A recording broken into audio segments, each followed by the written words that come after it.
제가 대통령 체포 직전 3일 동안의 상황을 정리해 보겠습니다. 1월 13일 국회 법사위 전체회의입니다. 형사소송법 제110조 해석이 논란이 됐습니다. 유상범 간사가 책임자 승낙 없이 군사비밀 장소에 강제로 들어가는 것이 적법한가 이렇게 물으니까 천대엽 법원행정처장이 적법하지 않을 수 있다. 이렇게 답변하죠. 또 책임자 승낙 없이 영장을 집행하려는 시도를 막는 경호처 행위가 적법할 수 있나 이렇게 물으니까 그런 해석도 가능합니다. 이렇게 답변을 합니다. 아시다시피 법원행정처장은 대법관 중에 한 분이 하시는 거고요. 그렇기 때문에 법률 해석에 대해 말씀하는 것에 대해서 극도로 신중한 태도를 가집니다. 그럼에도 불구하고 이렇게 답변을 하니까 공수처가 한마디로 당시에 멘붕이 온 거예요. 다음 장이요.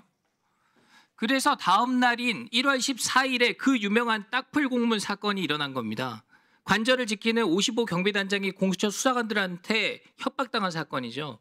이날 공수처가 55 경비단에 관저 문 열어줘라 이렇게 공문을 보냈어요. 그런데 답을 안 했죠. 그랬더니 공수처가 오후에 55 경비단장을 불렀습니다. 당시에 공수처는 이 경비단장이 수사 대상이다 이렇게 주장하고 있던 상황인데 우리가 물어볼 게 있다 이런 식으로 불렀습니다. 그래서 공수처에 갔더니 도장을 갖고 오라 이렇게 압박을 한 겁니다. 본인이 수사 대상이기 때문에 협박으로 들렸겠죠. 아까 공수처장 답변한 입장과는 전혀 다르게 경비단장은 이 자리에서 경호처의 권한이 있지 제 도장이 아무 의미가 없습니다. 이렇게 여러 번 답변을 했다고 해요. 근데 계속 압박해서 도장 가져오라 그러고 이 형식도 안 맞는 엉성한 문서에 그 도장을 찍은 겁니다. 심지어 경비단장이 직접 찍은 게 아니라 공수처 직원이 찍은 거라고 지금 얘기가 나왔어요. 맞죠? 공수처 직원이 찍은 거죠? 확인하셨어요? 제가 보고받기로는 그 동석한 경찰 공무원이 55 경비단장 측으로부터 인장을 건네받아서 그 경비단장이 지켜보는 가운데 동석한 경찰은 그럼 어디 소속입니까? 경찰청 소속입니까? 아니면 공수처에 파견 나와 있는 분이에요? 저는 경찰청 소속 지금 국수본의 그 경찰관으로 알고 있습니다. 일단 거기까지 듣겠습니다. 아니 대한민국 수사기관에 이런 일이 있는 게 말이 됩니까? 이거 권위주의 시절에요. 수사기관에서 수사할 때 책상 위에 수갑 올려놓고 조사하던 거랑 그거보다 더한 거예요 이게 지금. 그러니까 전날 국회에서의 법원행정처장 답변에 의해서 경호처 허가 없이 체포영장을 집행하는 것이 문제가 될 수 있다 이렇게 인지를 하게 되고요. 위법성 논란을 해소하기 위해서 경비단장 협박해가지고 이 공문 만든 거라고요. 공수처가 지금 이런 일을 벌였어요. 물론 이 공문에 대해서 행정안전부가 제대로 된 공문이 아니다 이렇게 확인을 해줬습니다. 내용 보세요. 다음 장이요. 바로 다음 날인 1월 15일에 대통령 체포합니다. 물론 경호처가 출입 승인해 준 적은 없습니다. 시간 잠깐 멈춰주시고요. 박종준 경호처장 앞으로 나와주십시오. 간단히 한 가지만 여쭤볼게요. 제가 예전에도 여쭤봤는데 형사소송법 제110조에 따라서 관저에 영장 집행하려면 경호처 허가 필요한데 공수처에 출입 허가해 준 적 있습니까? 없습니다. 확실히 없나요? 예, 없습니다. 지금 공수처장께 하실 말씀 있어요 혹시? 이 자리에서? 별도로 드릴 말씀. 예, 좋습니다. 들어가셔도 좋습니다. 다음 장 넘겨주세요. 공수처는 출범 초기에 인권 친화 기관이 되겠다 이렇게 선언을 했던 기관입니다. 대통령 체포 직후에 어떻게 했습니까? 접견 금지했죠. 서신도 금지시켰죠. 가족 면회하는 것도 불허하겠다 이렇게 했죠. 거기다가 조사한다고 대통령 강제 구인까지 시도를 했습니다. 2025년 대한민국에 어떤 수사기관이 이렇게 강압적인 행태를 보입니까? 그리고 현직 대통령한테도 이런 식으로 하는데 다른 피의자 참고인들한테는 어떻게 하겠습니까? 이래놓고 공수처는 대통령 구속영장 청구한 날에요. 소고기 와인 파티 벌였습니다. 그 당시에 공수처의 부당한 수사에 항의하면서 분신 시도했던 시민이 사경 헤매고 있던 상황입니다.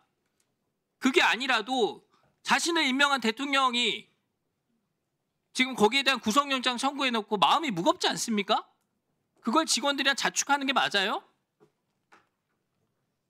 여기까지 하고요. 오전에 자료 제출 요청했던 거 아직 답변이 안 왔습니다. 다시 한번 확인해서 제출하시기 바랍니다.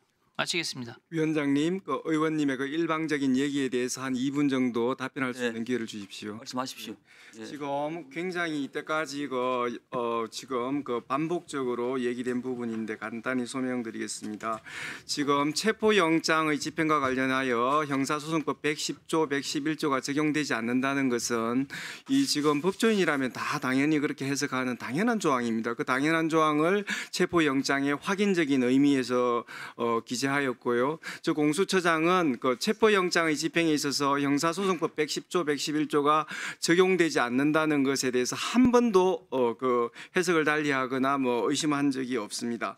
자, 그러면 55 경비단장의 그 지금 승인 그 공문을 그 체포영장 2차 체포영장의 집행일 하루 전에 왜 받았느냐?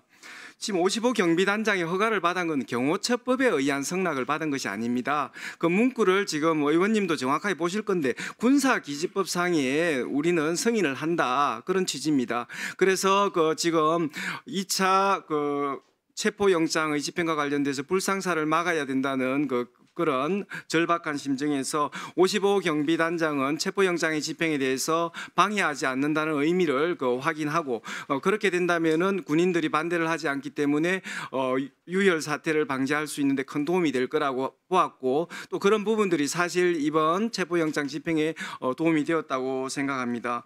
그런 부분에 있어서 지금 정당한 공문서고 그다음에 그 긴박한 시간 속에서 저희들이 그런 문서를 만들기 위해서 저희들이 신청한 서류에다가 첨부 형태로 했는데 그 어떻게 공수처장이 이 유혈 사태를 막기 위해서 그 절박한 순간에 얼마나 저런 문서까지 만들면서 성낙을 받으려고 했는지 그 노고의 어떤 치사 대상이 될 수 있지. 그것이 문서를 갖다가 딱풀 공문이라 하는 그런 비하 발언을 하고 있습니다. 자, 그런 부분은 55 경비단장의 그 성낙 문서가 군사기지법상 출입을 허가한다라는 그런 명확한 문구로 되어 있다는 걸 다시 한번 말씀드리고요. 자, 그다음에 지금 저희들이 1월 15일 날 구속영장을 청구한 날 17일입니다. 17일 날 저녁 모임을 했습니다. 엄주한 게 아닙니다. 1월 17일이면은 저희들이 이제 수사기획관 같은 경우에는 지금 구속영장 실질신문을 위해서 그때 50여 장이 넘는 PPT를 만들어 저녁에 들어가야 되는 상황입니다. 그런 여러 가지 노고로운 행위를 해야 되는 우리 부하 직원들을 격려해야 됩니다. 그런 저희들 직원들한테 밥 한 끼 못 사주고 그다음에 제가 와인 한 잔 따라준 거 맞습니다. 그런데 그런 중요한 업무를 수행하느라 제대로 술을 마시지도 못하는 자리였습니다. 저는 그러한 부하 직원들을 격려하는 자리에 대해서 이야기 좀 들어봐요. 한치의 부끄러움이 없습니다.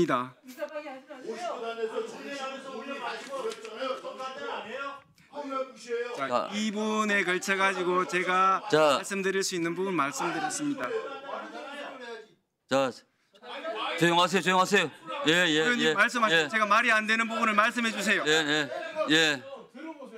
자, 아니 제가 법률적으로 설명드린 부분에 대해서 혹시 차장님, 소지가 있다면 알겠습니다. 말씀드리.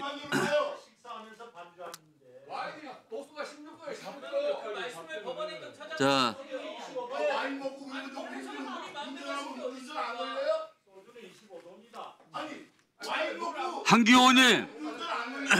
한기호님, 청취를 해보겠습니까? 자,